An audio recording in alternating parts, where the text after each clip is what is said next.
really going to be respectful toward God, when He does answer, you need to remember to say thank you for answering our prayers.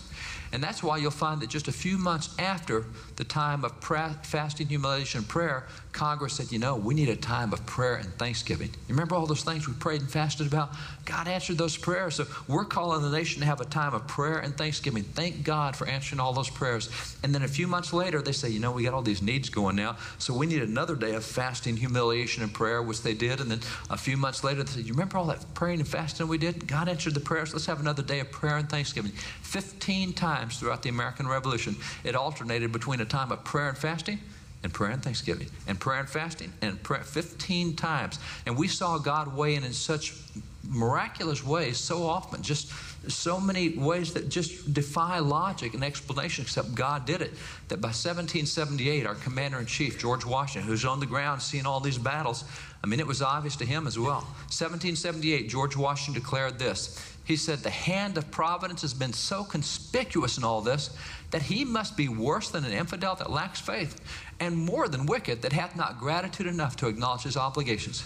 If you can't stop and see what God has done and thank Him, if you can't acknowledge your obligations to thank God for what He's done, you got to be worse than an infidel. You got to be flat wicked if you cannot see what God has done and acknowledge your obligations to thank Him for what He's done. See, that was the tone, and that's what we saw throughout, and that's what is in their official writings. And that's why when you get to 1781, which is the end of the American Revolution, the final major battle of the American Revolution, the Battle of Yorktown, that's when the British lay down their arms. They say, okay, we give up.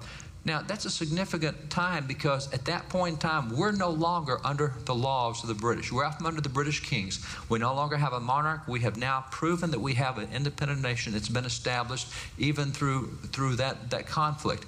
So what makes that significant is being out from under the laws of the kings. One of the laws the kings had passed was a very simple law, been passed decades earlier.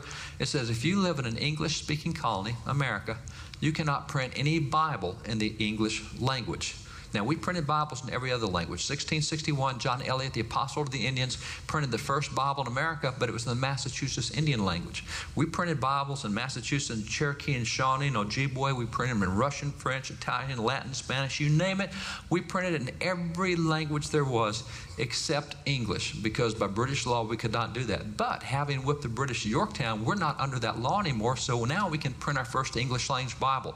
Within a month of Yorktown, the plans advanced to print that first English language Bible. 11 months later, that Bible rolled off the presses. Now, it's become one of the rarest books in the world. When it rolled off the presses in 1782, they printed 20,000 copies of that first English language Bible. Today, there's only 29 left in the world. I have one. Library of Congress has one. I don't carry the original with me because it's just too delicate, but I carry a duplicate. This is what it looks like. First Bible printed in the English language in America. The original you see here, this is the Bible, 1782. This is called the Bible of the American Revolution. You know what's significant about this Bible? First Bible printed in English in America?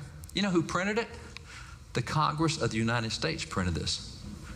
Whoa, time out. The Founding Fathers printed the first Bible in English in America? Why would they do that? They tell us, in the records of Congress included here, they tell us that this Bible is, quote, a neat edition of the Holy Scriptures for the use of our schools, end quote. I thought they didn't want the Bible in schools. Let's go back to the first public school law ever passed in America, 1647, passed in Connecticut, passed in Massachusetts. Do you know what the title of the first public school law in America was? It was called the Old Deluder Satan Act. It was called that because it says it being the one chief project that an old deluder Satan to keep us from the knowledge of the Scriptures as he has in former times. Since Satan's number one purpose is to keep us out of the Scriptures, we're not letting it happen in America. That's why we're starting public schools. For the next 320 years, the Bible was part of public education in America, hands down. The first time it was not was on June the 17th of 1963 when the Supreme Court issued a double decision in Abbott and Schimpf and Murray Crowlett where they said, you know, this thing about the Bible in schools anymore, we're not going to do that. You know, for 320 years we did. What we think today is we think the way it's been for the last 50 years is the way it's always been. No, not by a long shot. This Bible by itself proves it. Do you know that Bible even had a congressional endorsement in front of it? That Bible said, resolved, the United States and Congress assembled recommend this edition of the Bible to the inhabitants of the United States. This is in the American Revolution? Yes, it was not a secular revolution. In every aspect, we tried to keep God, we tried to acknowledge God, we tried to see the principles, we tried to keep the